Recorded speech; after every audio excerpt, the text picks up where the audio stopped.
মামা অস্থির অস্থির ক্লিক করবি, প্রোফাইল পিকচার চেঞ্জ করবো আর স্টোরি যেন লাগাইতে পারি 10-20টা। আরে ব্রো, আমার ক্লিক নিয়ে তো সন্দেহ আছে, তুই খালি পোস্ট দে। ওকে তুল। ওকে ওকে, দেখি ছবিগুলো দেখি। এগুলো কি ছবি তুলছিস তুই? ছবি তুই জীবনে তুলছাস? তুই আমার ছবি তোলা শিখাস? তুই মানে আজকে ফার্স্ট ছবি তুলছিস? সর। এ মামা সাব্বির, একটু দেখে আসো তো কি ছবি তুলছে উল্টা পাল্টা। একটু হোয়াইট ছবি তুলবা, ঠিক আছে? ঠিক আছে, দাঁড়া। আরে ব্রো, এত হোয়াইট কেন নিছো? আরে মামা, এডিটের সময় ক্রপ করে নিস। আরে একটু অস্থেন্টিক লাগবে, ক্রপ করলে তো হবে না। তুমি একটু হোয়াইট নাও। যা, আমি পারবো না।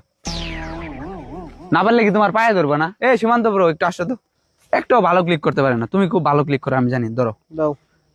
একটু হোয়াইট, একটু হোয়াইট। ওকে। আরেকটা আরেকটা মামা। ওহো মামা, না না না, বেশি ক্রপ করে ফেলছো। একটু ফিল্টার টিল্টার লাগাবা না? এইটা তুমি কি বললে মামা? 20 বছর ধরে ছবি তুলি, প্রতিটা মেয়ের এই ক্যাম্পাসে যত মেয়ে আছে সবার ছবি তুলছি, কেউ কখনো একটা সন্দেহ করেনি। আজকে প্রথমবার একটা ছেলে মানুষের ছবি তুলতে আসলাম, তুমি অভিযোগ দিলে। আরে মামা, সন্দেহ আর অভিযোগের বিষয় না। বিষয়টা হলো তুমি একটু ফিল্টার লাগাইতা আর আর একটু হোয়াইট নিতা, ছবি সুন্দর তুলছো অবশ্য।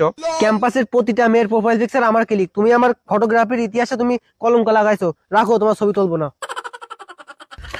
আমার ফটোগ্রাফির ইতিহাসে দাগ লাগাই দিলো, এই দুঃখ আমি কই থবো? ওর থেকে মেয়ে মানুষের ছবি তোলা ভালো। দেখ মামা দেখ, এগুলো কোনো ছবি তুলছে? এগুলো কোনো জাতের ছবি হইলো বল? আরে এ তো ফোকাসেরই ঠিক নাই। আমি তো জানি, আর তুই আমার একমাত্র শেষ ভরসা। ওরা তো কখনো ছবি তুলিনি, আমার ছবি তোলার জন্য 10 লাখ টাকা করে ভাড়া করে নিয়ে যায়।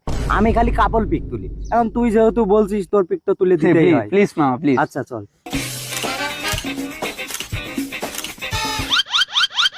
দেখ, একটা ছবিও ভালো আসে নাই।